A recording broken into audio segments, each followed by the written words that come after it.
Hi there, this is Scott August, and in this video we're going to look at creating a score in Musescore and then some basic note entry.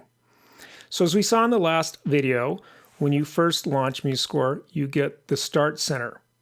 And from here you can open a score that was recently opened, you can create a new score, and in the background we have a pre-configured default new score with a treble clef and 4/4 time. And this will use a piano sound, and I don't want that, so I want to create my own new score. So I'm going to click on Create New Score, and it opens up the new score wizard. I'm going to enter in the name of my piece. Great creative name here. Then I'm going to put my name in here. Why not? You can put your name in if you'd like. Then I'm going to put in a copyright because I'm sure this will be just incredibly valuable. Then I'm going to click Continue. And that brings me to the template chooser. So here I can choose just basic ones. I can choose my own instruments, which is what we're going to do, treble clef, a bass clef, the piano's grand staff, or any one of these ensemble pre-configured templates. So I'm going to double click Choose Instruments. And from here we get the common instruments, but we can choose all the instruments or any one of these groups here. But this will work for me. I'm going to open up the reveal triangle, and I can either select flute and click add, or I can double click flute and it will add it to my score. I can add more instruments here, and I can move them up and down, and I can delete them from here. And this can be opened up even if you have a score pre-configured. So if you decide you want to add or remove an instrument at any time, you can get back to a dialog box that looks like this. So I'm good with just a solo flute. I'm going to hit continue. I'm supposed to choose a key signature here. That's what they're letting me do. I'm going to choose the 4 sharps of the NAF system, which is E major, C sharp minor, or F sharp Dorian. Then I can pick a tempo if I want to. I would check this and pick a tempo. I like 120, so I'll just leave it there. And now I can enter my time signature. So this is defaulting to 4/4. So 4 beats in a measure, quarter note gets the beat. I could make this 3/4. I could make this 3/8. I could make this 5/4. I could make it 6/8. You can choose whatever you want. And you can also change this as well once you've got the score open. There's also an option here for common time, which is 4/4, or cut time, which is 2/2, and a pickup measure. And this works a similar way. The durational value, 1/4 note, 1/8 note.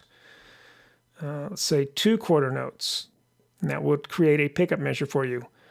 I'm going to leave this unchecked. You can do this after the fact, and we'll look at this in other videos. And then the default number of measures is 32. You can change this. I'm fine with that. So I'm going to open it up, and there is my new blank score. I have my title, I have my name, I have my copyright information, and obviously treble clef for the flute, the 4 sharps, and 4/4. You can see the default score that opened is still here. You can click between these tabs, so you can have any number of scores open. Now I want to make this bigger so we can see it better. So I'm going to zoom in with the key commands. And on a Mac that is Command, or on a PC that's Control, and then if you want to make it bigger, that's the plus or equal key, because I'm not hitting Shift. So that'll make it bigger. If I hit it again, it'll get too big. So then I can do the minus key with the Command button held down. Now if I want to really fine tune it, I can go in here and actually type in a value. So there we go, I like that. Let me say before we start entering notes that Musescore has 2 basic modes. There's the note entry mode and there's the edit mode. And you're either in one or the other. So if you're not actually entering notes, you are by default in edit mode. So how do we get into note entry mode? Well, we can click on this button here, which has an N with a note head on it, and that will put us in note entry mode. It turns blue. The default value of a quarter note also turns blue, and we get the note entry cursor, which is this light blue box. Now to get out of note entry and back into edit mode, I would click this again, and everything grays out. There are also the computer keyboard shortcuts, and that is just the letter N. Hit it once to go into it, hit it again to come out of it. And if you want, you can also hit the escape key to come out of it. Now, when you're in note entry mode, you can choose from these different values of notes here. So for example, if I hover over here, I have a quarter note. If I click the eighth note, that'll change this to an eighth note. If I hit a half note, I'll get a half note here.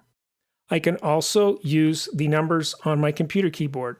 So 5 equals a quarter note, 4 equals an eighth note, 3 equals a 16th, a 32nd is 2, 64th is 1. 128th does not have one. You have to just click on it. Let's go back to a quarter note, which is 5. If we go up from there, we get 6 as a half note. 7 will give us a whole note. A double whole note is 8. And something called a longo, which I never use, is 9. There are 3 ways of entering a note when you're in note entry mode. You can click directly in the score. You can type that note's letter name, and it'll default to the key signature. So for example, there's an F sharp in this key signature. So if I type F, it'll give me an F sharp. You don't have to modify it with another keystroke. And you can do it by clicking on a piano keyboard. Here's the piano keyboard. The shortcut is P. So let's just start by entering a quarter note, and I'm going to click into the score here. It confirms my selection, and it moves the input cursor ahead. So let's do another one. Let's change the value to an eighth note. I'm going to type the number 4. There's an eighth note. I'll leave it there. Now let's go back to a quarter note. I'm going to type 5. And let's say now I want to be a half note. I'm going to type 6. And I'm going to use the computer keyboard now to type the octave, which is F. So I'm not going to click with the mouse. I'm just going to type with my keyboard. And the same thing would work if I wanted to enter some more notes. So let's enter in some eighth notes.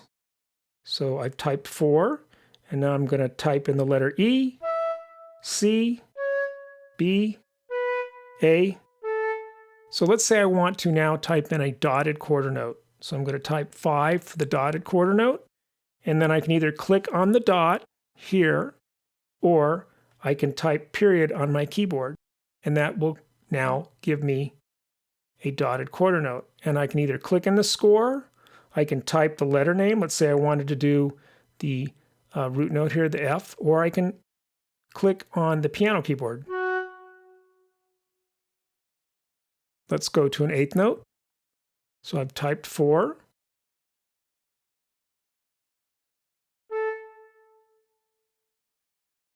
And let's do a couple more eighth notes. Let's leave this at this. Let's go to a quarter note. And I'm going to click here because clicking, sometimes you can accidentally hit the wrong part of the music that you want. I want to stay in the pentatonic minor scale, but I'm going to make an accident and I'm going to click on the wrong note. So I've clicked on the wrong note and the cursor has gone ahead. But I can change this note position here. I can change the note itself, the pitch, because it's still highlighted blue, so I can move it up and down. Now there are 2 ways of doing this. The first way is with the up and down arrows all by themselves, and that will move me by half steps. So if I wanted to go down to the C, it's going to go from D sharp, because there's a sharp here, to D natural, then to the C. Or if I go back up, it's going to go C sharp, C double sharp, and then D.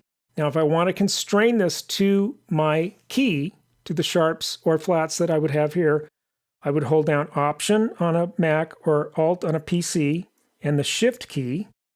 And then when I use the up and down arrows, it will constrain it to the key that is in the key signature.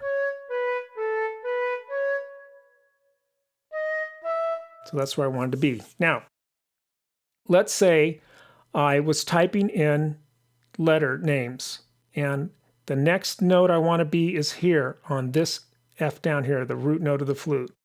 If I type the letter F, however, Musescore will default by going to the closest F to this note. This is an E here, so F would be right here. So if I type the letter name F, it gives me the wrong octave of that note. I can move things by constraining them to the octave, by using the up and down arrows again, but this time I need to hold down either the Command key on a Mac or the Control key on a PC, and then when I click the up and down arrows, it will hold it to the octave. So I'm going to hold that down and hit the down arrow. Or I can go up, and it only moves by octaves. So this is another way to adjust the pitch. And this only happens, by the way, when you're entering by note names. Obviously, if I'm entering by using the mouse and just clicking things in, I can go wherever I want. And likewise with the keyboard down here.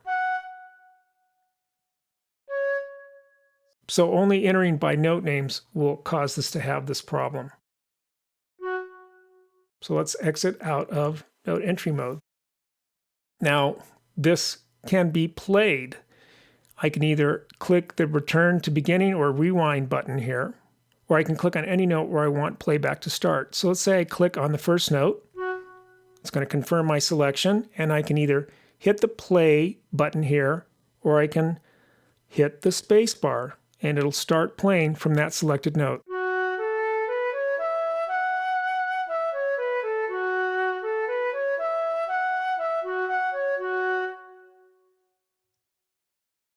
Now, once I stop playback, it doesn't go back to the beginning. If I start playback again, either with the play button here or with the space bar, it'll start from the same position where I stop playback. So it's really just a pause button when you stop it. In order to go back, you have to either return to the beginning with the rewind button or select a note. I can select this one, I can start here, I could start here.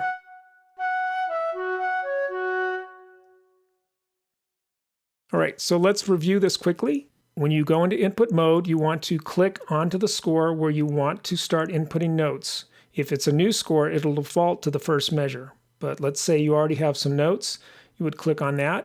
You either click on the N, or you type the letter N on your computer keyboard, and you're in note input mode. You see the note input cursor, and you get the default quarter note duration. You can change the duration with the numbers on your computer keyboard or by clicking here. You can also make it a dot by clicking the dot or by typing the period on your computer keyboard. You can also type it again and it'll turn it off. I should mention that if you have a dotted value and then you change the value to something else, let's say I have a dotted quarter note and I want to go to an eighth note, whether I click on the menu up here or I type the number 4, it automatically will remove the dot because I'm changing the value. So it goes to the base value first, and then you would have to put the dot in. All right, so this has just been a basic look at putting in notes into Musescore. I'll see you in the next video.